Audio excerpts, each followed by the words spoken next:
जनसभा हुई थी जिसमें आपकी पार्टी की टोपी और यही आपके महान दल का झंडा पूरा लहराता हुआ हमें पंडाल में दिखाई दे रहा था। आप हम लोग किसानों के सवाल पर एक हुए थे।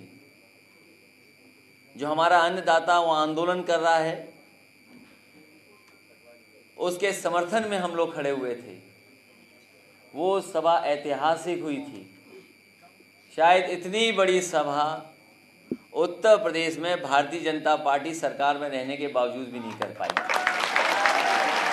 ये अलग बात है, उसका प्रचार जितना होना चाहिए था हम लोग प्रचार नहीं कर पाए।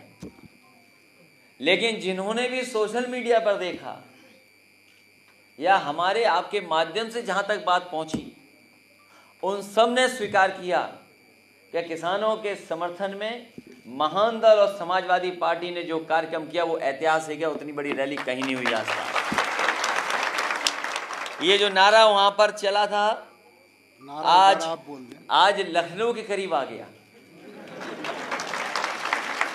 और अगर हम लोग ये दीवार तोड़ दें तो उस नारे से हो सकता कोई कान से कमजोर हो जाए। बस दीवार का फासला है और कुछ नहीं है। यहाँ ये दीवार हट जाए तो समझ लो कहाँ पहुंचना है हमें और आपको। जो नारा दिया था महान दल ने ठाना है, और मुझे भरोसा है आप सब जिन लोगों ने ये नारा दिया है कि आने वाले समय में आपका सहयोग और समर्थन इसी तरह मिलेगा, तो समाजवादी पार्टी और आपकी मिलकर के सबसे बहुमत की सरकार बनेगी। अभी तक तो हम 350 बोलते थे सीट, 350 सीटें बोल रहा था मैं। लेकिन जैसे ही हमारा और आपका कार्यक्रम तय हो गया, मैं 350 नहीं और लोगों से बातचीत हो गई, हमने 400 का फासला तय करा दिया। और आप और हम लोग तय कर लें, और इसलिए तय करना जरूरी है। दिल्ली वाले सुना है पिछड़ों की राजनीति कर रहे हैं। अभी जब मैं लोकसभा में था तो जब शोर हुआ जासूसी पर, तो देश के प्रधानमंत्री जी कह रहे थे कि पिछड़ों का और दलितों का सम्मान ये लोग नहीं कर रहे हैं। बताओ, दिल्ली वाले पिछड़े और दलितों का सम्मान करना चाहते हैं, कैसे आप भरोसा करोगे? क्या आप भरोसा कर सकते हो इस बात पर? ये जो मंत्री पद दिए जा रहे हैं और जो लखनऊ में मंत्री पद दिए जाएंगे, जो चक्कर लगाए जा रहे हैं, जी हजूरी हो रही है, जो वो केवल वोट के लिए हो रही है, क्योंकि वो जानते हैं कि उत्तर प्रदेश में चुनाव आ गया है। हमारे आपके क्या मुद्दे हैं? भगवान बौद्ध ने जो रास्ता दिखाया, बाबा साहब भीमराव अम्बेडकर जी ने जो हमें संविधान दिया, ज्योतिबा फुले जी ने जो हमें संघर्ष बताया, वही तो हमारा आपका रास्ता है। उस रास्ते में दीवार कौन बन करके खड़ा है? वो भारतीय जनता पार्टी है। इसलिए महान दल के कार्यकर्ता साथियों, मैं आपसे बधाई देता हूं कि अभी जब आपके नेता केशव देव जी बोल रहे थे और उससे पहले हमारी पार्टी के पिछड़ा वर्ग के अध्यक्ष राजपाल कश्यप जी ने कुछ चीजें साफ कर दी हैं। कुछ नकली बैठे हैं कहीं, वो नकली हैं, वो नकली हैं कि वो गड्ढे नहीं भर पा रहे हैं अभी तक। गड्ढा भरने की जिम्मेदारी तो उनकी है। कहाँ गड्ढा भरे जा रहे हैं बताओ कहीं? जब गड्ढे नहीं भर पा रहे हैं किसी चीज के, तो आपके हमारे सम्मान का क्या करेंगे? और एक बार उन्होंने कहीं तख्ती लगा ली थी अपनी, अगर याद हो, हमारे पत्रकार साथियों को सब पता है। एक बार गलती से हमारे मुख्यमंत्री जी दिल्ली चले गए। वो जो नकली वाले थे उन्हें पता लगा कि अब सीट खाली है और ऑफिस भी खाली है। वो जाकर के उस सीट पे बैठ गए, चीफ सेक्रेटरी डीजीपी बुला लिए और बाहर अपनी तख्ती लगा ली। भाई ठोकने वाले आ गए, उन्हें जानकारी मिल गई। जो ठोको नीति चला रहे उन्हें जानकारी मिल गई कहीं से। वो दिल्ली से लखनऊ वापस आए उसके बाद वो कभी कुर्सी उनके नसीब नहीं हुई और वो तख्ती भी पता नहीं कहाँ फेंक दी, पता नहीं। इसलिए हम भरोसा दिलाते हैं, आपके समाज का कोई काम होगा, केशव देव असली बैठे हुए हैं, ले आना, सरकार बन जाएगी, कहीं आपको निराशा हाथ नहीं मिलेगी, निराशा नहीं होगी आपको।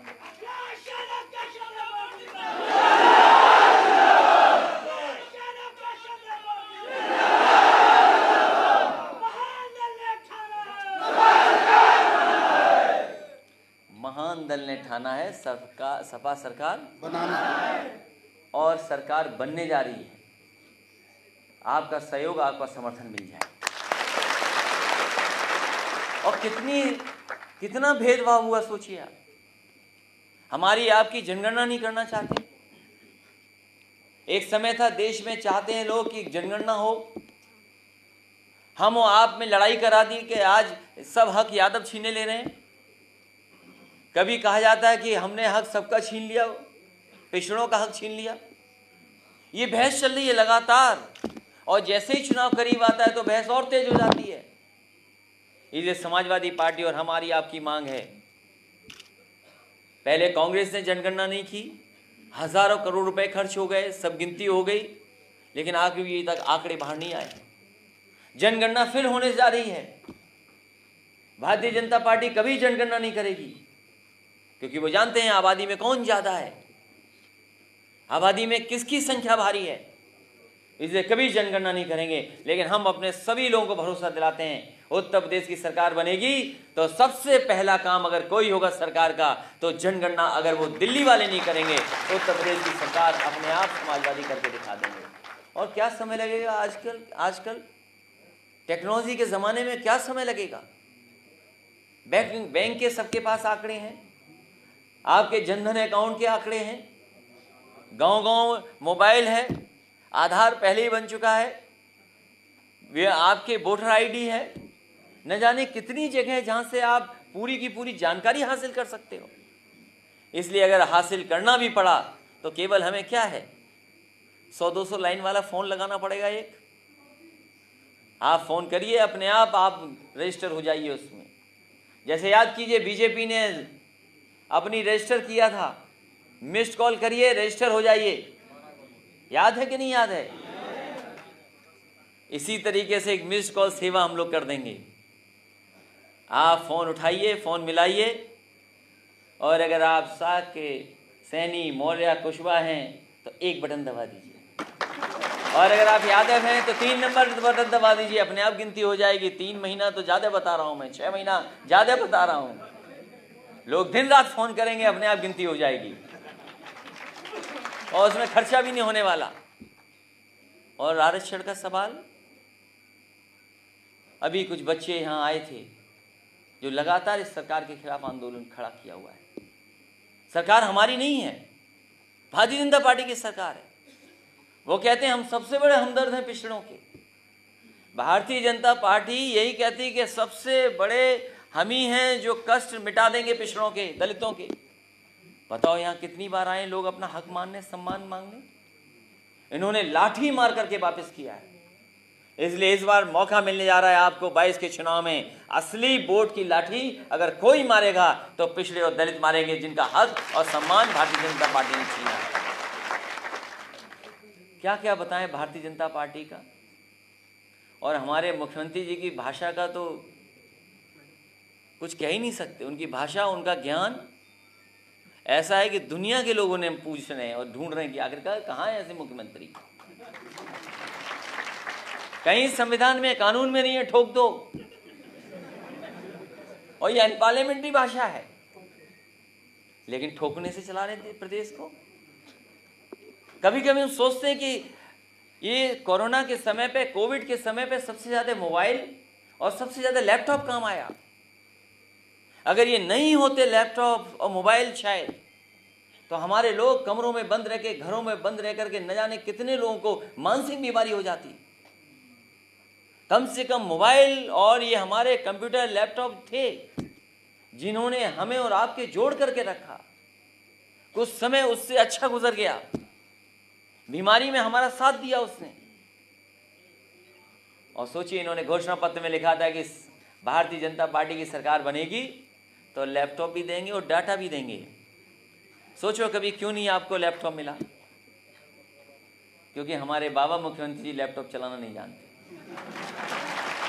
और मोबाइल भी चलाना नहीं जानते, इसीलिए लैपटॉप नहीं मिला। और याद कीजिए, अगर कहीं आप समाजवादी सरकार में रहे होंगे तो कोई गांव नहीं छूटा, आपके समाज के भी कुछ बच्चों को मिल गया हुआ लैपटॉप। और आप जानते होंगे जिस परिवार में लैपटॉप मिला है, आप बताओ कि किसी गांव में मिला कि नहीं मिला लैपटॉप? और इस सरकार में इसीलिए नहीं मिल रहा है क्योंकि हमारे बाबा मुख्यमंत्री लैपटॉप चलाना नहीं जानते। अभी कुछ दिन पहले कह दिया, डीएनए की बात कह दी। पता नहीं डीएनए क्या होता है। ये हमारे बायोलॉजी वाले जानते होंगे, डॉक्टर जानते होंगे, पढ़े लिखे लोग जानते होंगे डीएनए क्या होता है। हमारे मुख्यमंत्री जी ने कहा कि डीएनए नहीं मिलता उनका, जो भगवान को नहीं पूछते। हम तो भगवान राम को पूछते हैं, बताओ आपका डीएनए अब क्या है? मैंने कहा कि डीएनए का ही फुल फॉर्म नहीं जानते। और आगे की बात मैं नहीं कहूंगा, डीएनए उनके हाथ में नहीं है। वो बायोलॉजी वाले लोग जानते हैं, डॉक्टर लोग समझ जाएंगे। आधी अधूरी बात छोड़ रहा हूं टीवी के लोगों के लिए,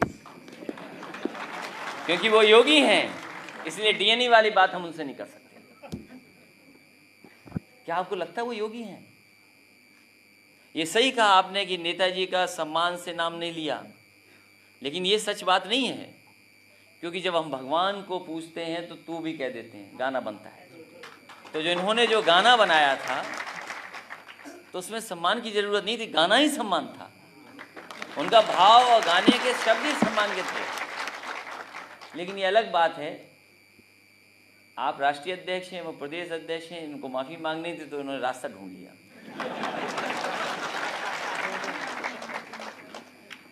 तो सोचो हमारे मुख्यमंत्री जी की भाषा क्या है।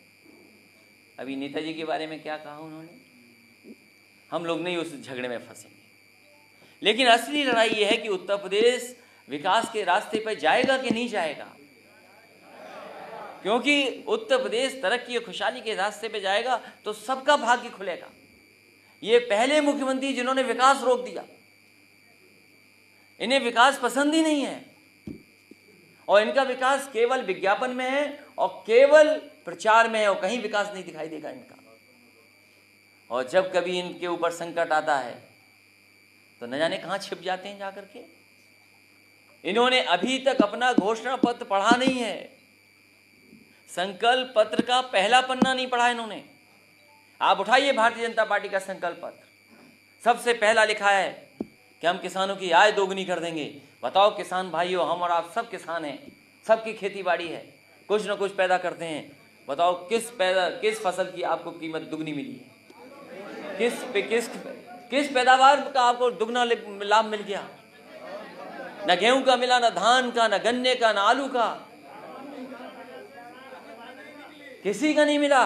ये सब किसान हैं और खेती करने में माहिर लोग हैं। ये सब आपसे अच्छी खेती कोई नहीं कर पाता। फल सब्जी से लेकर के खेती का काम अगर कोई अच्छा कर रहा है तो हम और आप लोग मिलकर के कर रहे हैं। और जो कानून ले आए उससे सब छिन जाएंगे खेत, ये बचेंगे नहीं खेत। अभी कह रहे थे कि कश्मीर में प्लॉट ले लो आप, फिर कहा कि हिंदू मुसलमान हो रहा है, यहाँ से चले जाएंगे कुछ लोग, सब प्लॉट जमीन मिल जाएगी आपको। बताओ अन्नदाता के लिए क्या कह रहे हैं कि वो अन्नदाता लोग हैं जिन पे जमीन नहीं है, जिनकी जमीन छीनी जाएगी। सोचो ये कह रहे हैं ये लोग, भारतीय जनता पार्टी के लोग। इनसे सावधान रहना, गांव में कुछ भी प्रचार कर सकते हैं ये लोग। ये कह रहे हैं किसानों की जमीन छीन करके हम दे देंगे, गरीबों को दे देंगे, ये किसी को जमीन नहीं देंगे।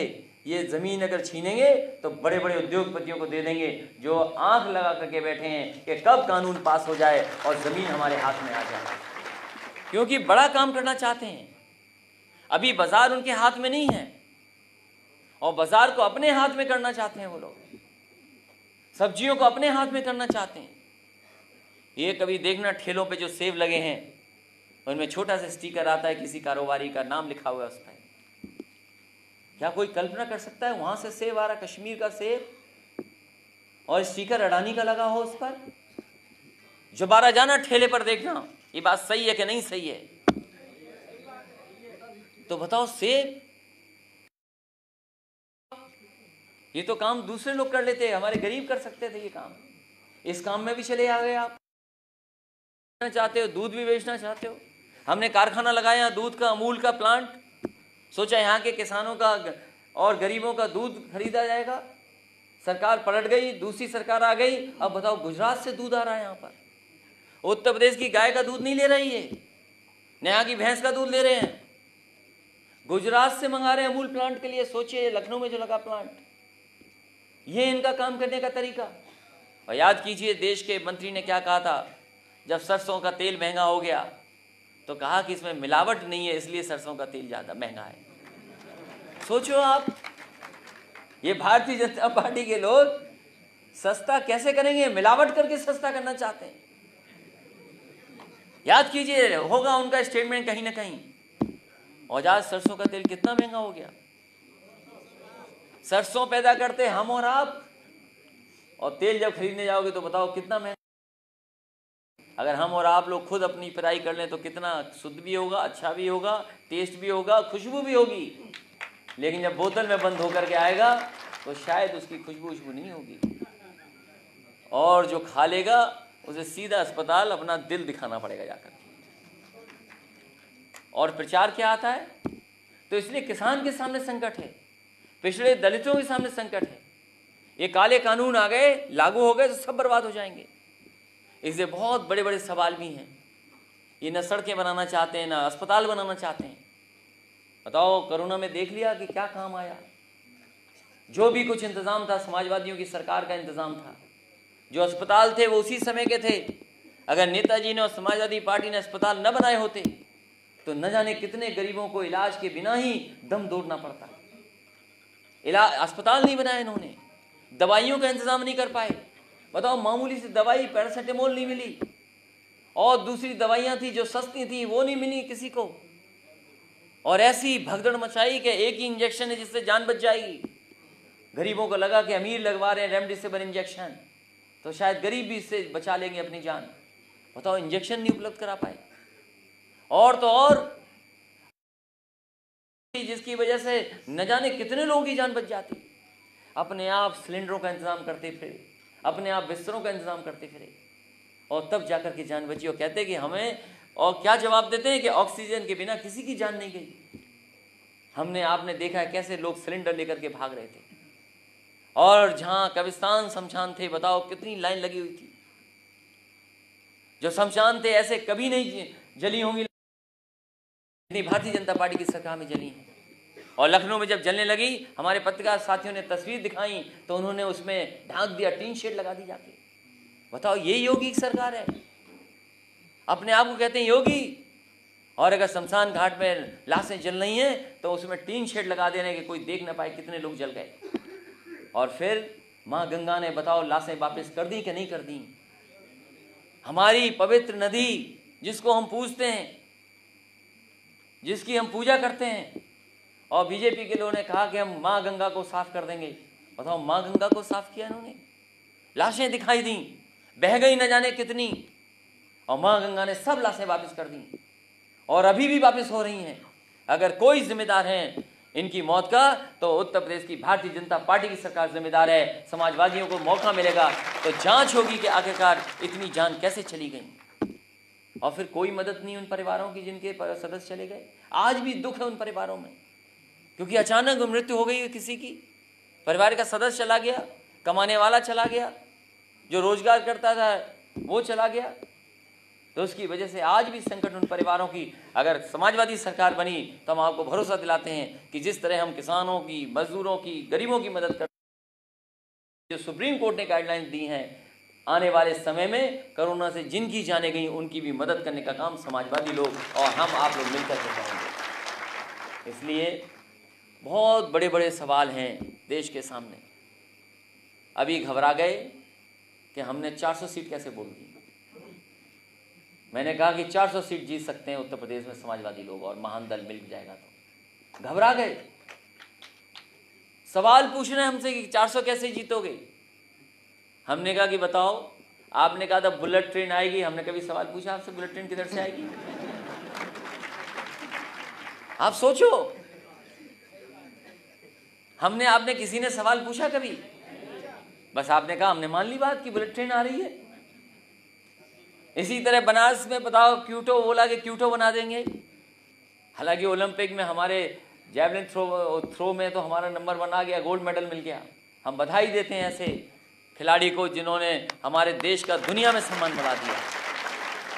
जापान का एक शहर है क्यूटो, हमने आपने किसी ने नहीं देखा, हमने आपने भी नहीं देखा, हमारे पत्रकार साथियों ने भी नहीं देखा, लेकिन हम पत्रकार साथियों को भरोसा दिलाते हैं। बनारस के पत्रकार साथियों को मैंने कहा था, लखनऊ के लिए भी वही घोषणा करता हूँ कि समाजवादी सरकार बनेगी तो हवाई जहाज में बैठा करके सभी पत्रकार साथियों को क्यूटो का शहर कराएंगे।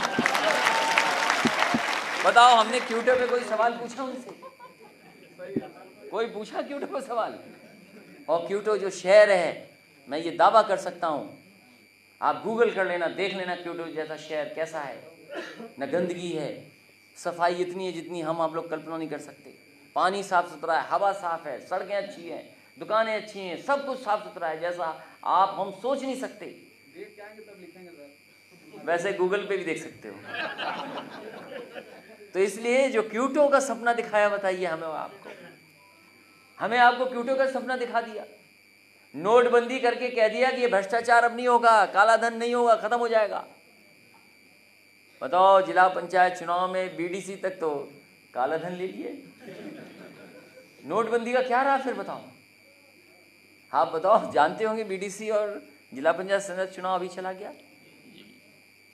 जो वैसे मान गए नहीं, लाठी से मनवा लिया, मुकदमों से मनवा लिया। चुनाव बीजेपी नहीं लड़ी, चुनाव डीएम और एसपी लड़े, प्रशासन लड़ा है चुनाव, बीजेपी चुनाव नहीं लड़ी है।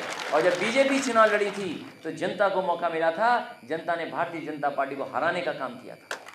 उनके सब हार गए, प्रधान, सदस्य, बीडीसी, केवल अपनी इज्जत बचाने के लिए प्रशासन को आगे कर दिया, पूरा चुनाव लड़े। कोई कल्पना कर सकता है कि बहन के साथ ऐसा हो? कपड़े फाड़ दिए हो, साड़ी छीन ली हो, केवल इसलिए कि पर्चा न भर पाए। एक ब्लॉक मुखी का चुनाव कोई दूसरा न जीत जाए, ये कहीं नहीं हो सकता। ये कोई कर सकता है तो ऐसे कलयुगी लोग ही कर सकते हैं, कोई नहीं कर सकता। और ये जो धर्म पे अपनी इतनी बातें कहते हैं, बताओ, हमने आपने महाभारत रामायण देखी है, महिलाओं का अपमान किसने किया है? बताओ, सीता माँ का अपमान किसने किया था? द्रौपदी का अपमान किसने किया था? और जिन्होंने अपमान किया था उनको सबक सिखाने का काम भी हुआ था बाद में। इसलिए अगर इन्होंने महिलाएं बहनों को अपमानित किया है तो यही जनता एक दिन इन भारतीय जनता पार्टी के लोगों को सबक सिखाएगा। महिलाएं अपमानित हो रही, बहनें अपमानित हो रही और खुद अपने आप को कहते हैं हम योगी हैं। कौन मान लेगा योगी हैं? क्या आपको लगता है वो योगी हैं? अभी एक गाना सुनाएंगे, हमें भी वो सोशल मीडिया पे कुछ कहते हैं, एक बात कहते हैं, बहुत ज़्यादा उनके समर्थक लोग कहते हैं, वो सब जानते हैं, लेकिन हम भी समाजवादी लोग हैं। हम और आप जानते हैं, कई साधु संत बाबा लोगों का जो सुबह का ब्रेकफास्ट है वो चिलम है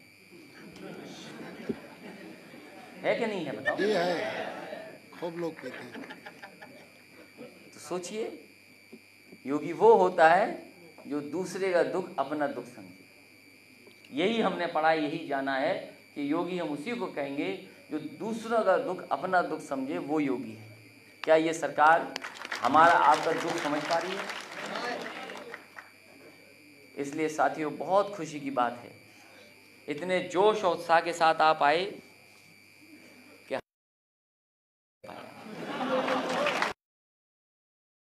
आप में जोश और उत्साह इतना है कि एसी काम नहीं कर रहा है।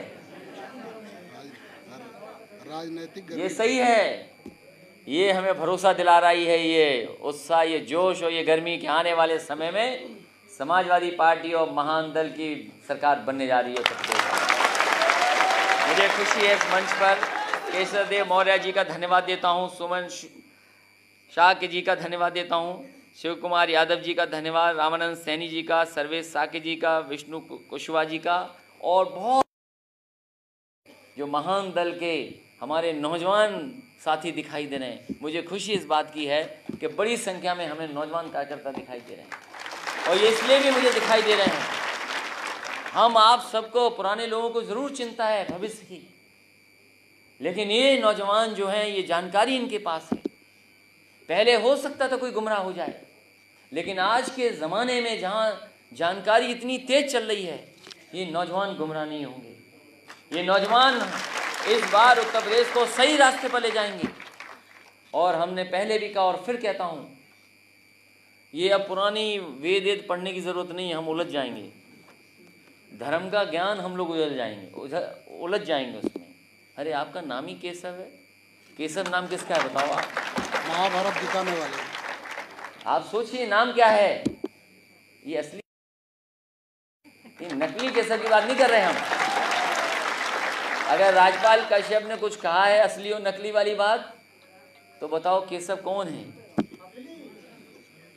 केशव हम ही हैं और आप भी केशव हो। तो जब सब केशव हैं तो सब एक हैं। क्योंकि सबसे ज़्यादा अगर किसी का हक और सम्मान छीना जा रहा है तो आपका छीना जा रहा है। आप गिनती कर लो, कोई नहीं पूछ रहा आपको, कोई नहीं पूछ रहा आपको। वो मजबूरी में ज़रूर हैं, लेकिन अंदर दिलों में बैठा है उनके कि उनका कोई सम्मान नहीं हो रहा। आप अकेले में जाकर के पूछना। मुझे याद है वो समय, जिस समय मैंने पुलिस भर्ती की थी और कहा था कि 10वां 12वां पास होंगे जो, केवल दौड़ करके दिखा दो और पुलिस भर्ती हो जाएगी। पुलिस भर्ती हो गई और रिजल्ट भी बन गया। बच्चों को सुप्रीम कोर्ट तक जाना पड़ा। वहाँ से जब आदेश लेकर के आए तब जाकर के रिजल्ट निकाला गया। और जब रिजल्ट निकाला गया तो क्योंकि उस समय जो रिजल्ट बना था, जो समाजवादी सरकार में बना था, वही रिजल्ट जारी हो गया। लेकिन इस सरकार ने 3 दिन बाद 4 दिन बाद उस रिजल्ट को बदल दिया और कहा कि अब नई आरक्षण व्यवस्था लागू हो गई है, इसलिए पुरानी व्यवस्था के हिसाब से रिजल्ट नहीं आउट होगा, नई व्यवस्था के साथ रिजल्ट आउट होगा। तो सोचो, जब नई व्यवस्था पे रिजल्ट आउट किया गया तो हमारे आपके 1700 बच्चे जो भर्ती हो गए थे, जिन्होंने खुशी मना ली थी, जिनके रिश्तेदारों ने बधाई दे दी थी, उन्हें नौकरी से निकाल दिया कि उनकी नौकरी छीन ली। ये है भारतीय जनता पार्टी। उस समय वो 1700 नौजवान आए थे जो भर्ती में आ गए थे, वो सभी मंत्रियों के पास गए थे। अन्याय हुआ है, लेकिन हम कुछ कर नहीं सकते क्योंकि सरकार दूसरे लोगों की है। ये मंत्री लोगों ने जवाब दिया था उन नौजवानों को जो पुलिस में भर्ती हो गए थे। मैंने उन नौजवानों से कहा 1700 के 1700 से, क्योंकि ये समाजवादी सरकार की वजह से ये आपकी भर्ती हुई थी और रिजल्ट समाजवादी सरकार ने बनाया था। कोई आपकी मदद नहीं करेगा। कभी मदद होगी तो समाजवादी सरकार जब आएगी तब मदद होगी। वो जानते होंगे उसमें सबसे ज़्यादा अगर किसी समाज के बच्चे थे तो आप और मौर्य नौजवान थे, इनकी नौकरी से निकालने का भार करना। अभी लड़के जो 69,000 शिक्षक, वो बेचारे कितनी बार लाठी खा लिए। वो केवल हक मान रहे हैं, अपना हक और जो उनको मिलना चाहिए सम्मान वो मांग रहे हैं, लेकिन नहीं दे रही है सरकार। इससे ज्यादा झूठी सरकार कोई नहीं हो सकती।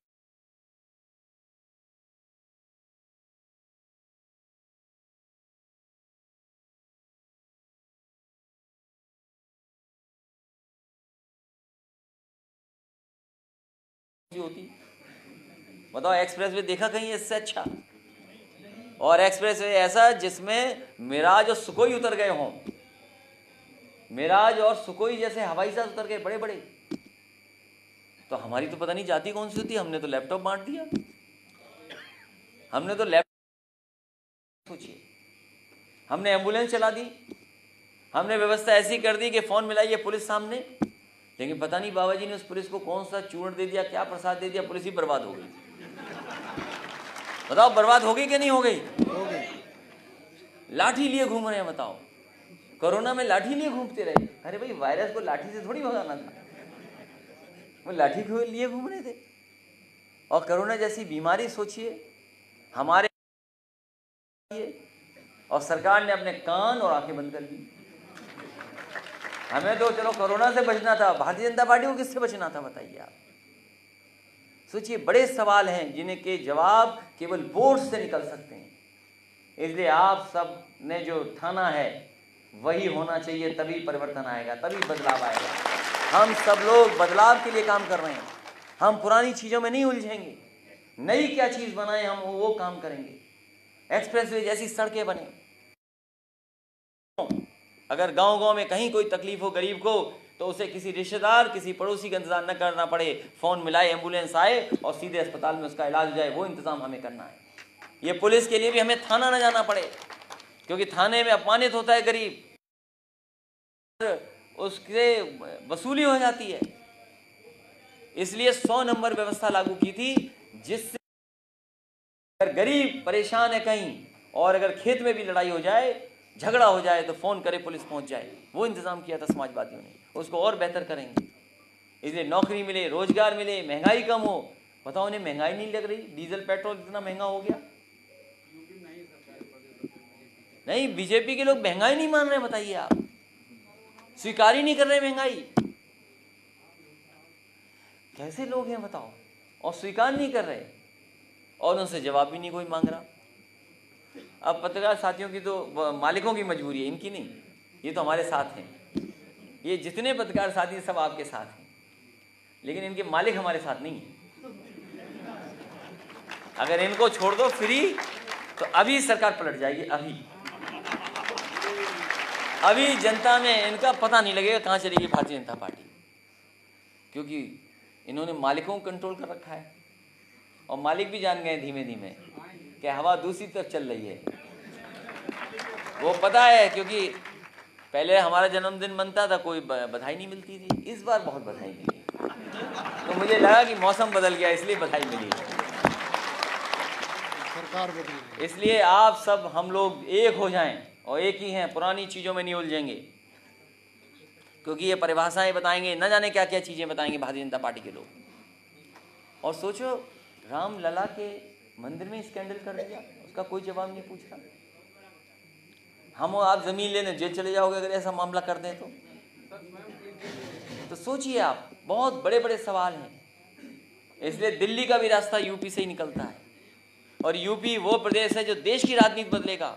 हम आप लोग मिलकर के बदलाव कर करके देश को नई दिशा देने का काम और समाज को नई दिशा में ले जाने का काम समाजवादी पार्टी और महान दल मिलकर करेंगे। मैं एक बार फिर केशव जी को और उनके सभी साथी सहयोगी जो बैठे हैं मंच पर, उनका धन्यवाद देता हूं। एक एक कार्यकर्ता साथी का बहुत आभारी हूं कि बहुत अनुशासन के साथ, बहुत जोश के साथ आप आए हो। यही जोश अनुशासन बना रहे। समय समय पर हम लोग फील्ड में मिलेंगे, समय समय पर जब सभाएं होंगी तो हमारी आपकी मुलाकात होगी, और जब 22 हो आएगा तो बदली हुई सरकार दिखेगी, तो समाजवादी और महान दल एक साथ खुशी मनाने का काम करेगा। बहुत बहुत धन्यवाद, बहुत बहुत बधाई आपको।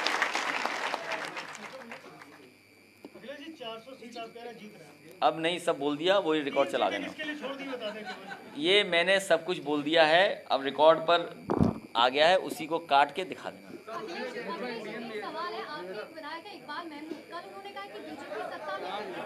अभी हमारा एक गाना चलेगा, 1 मिनट। एक नौजवान ने बहुत अच्छा गाना बनाया है, मैं चाहूंगा कि अगर वो गाना सुना देंगे तो बहुत अच्छा लगेगा।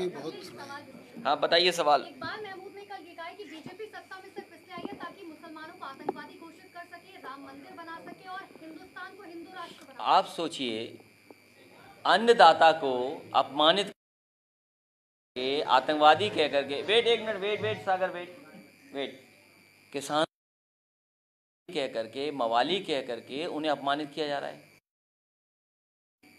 और अन्न महोत्सव मनाया जा रहा है। बताइए, अन्नदाता को अपमानित किया जा रहा है और अन्न महोत्सव मनाया जा रहा है। तो बीजेपी से बहुत सावधान रहिए। ये बीजेपी की ही भाषा है। ये 8-10 शब्द हैं जो बीजेपी हमेशा बोलती है। वो चाहती है कि बहस बेरोजगारी पे ना हो। भारतीय जनता पार्टी बेरोजगारी पे बहस क्यों नहीं करना चाहती है? पढ़ाई पे बहस क्यों नहीं करना चाहती? हमारे बच्चों का 2 साल बर्बाद हो गए। बताओ, स्कूल में जाते, कॉलेज में जाते तो न जाने क्या क्या सीखने को मिलता है। किसी ने किसी का खाना खा लिया टिफ़िन का, तब सीखने को मिलता है। किसी ने किसी का नाम रख दिया, किसी ने किसी को धक्का मार दिया, तब सीखते हैं स्कूल में। बताओ, स्कूल बंद कर दिए थे 2 साल, कितना नुकसान हुआ, शिक्षा बर्बाद हो गई। इलाज कहीं कर नहीं पाए, उसे बहस ही नहीं कर रहे हैं, स्वीकार ही नहीं कर रहे कि ऑक्सीजन के बिना जान चली गई। वो तो हमारे किसानों गरीब मजबूत हैं, धूप में काम कर लेते हैं, जिसकी वजह से कोरोना नहीं हुआ। ये खेत में जो काम करते रहे, मजबूत थे, यही तो डॉक्टर कह रहे थे। इम्यूनिटी जिसकी अच्छी होगी उसको असर कम करेगा। इम्यूनिटी जिसकी अच्छी होगी, लड़ने की शक्ति जिस शरीर में ज़्यादा होगी, वो मुकाबला कर लेगा कोरोना से। कोरोना की दवा नहीं बन पाई। अगर वैक्सीन ही दवा थी तो हमें मास्क लगाना पड़ रहा है, वैक्सीन से थोड़ा बहुत सुधार है, लेकिन अभी सुनने में आ रहा है कि अमेरिका में भी केस बढ़ गए, 1 लाख हो गए केस। तो इसलिए हमें आपको बचाव करके भी चलना है, लेकिन चुनाव में भारतीय जनता पार्टी को मौका नहीं देना है। ये सभाएं कर रहे हैं बड़ी बड़ी, और समाजवादी पार्टी के लोग कोई साइकिल चलाते हैं तो बताओ मुकदमे हो रहे हैं, सब पे मुकदमे हो गए।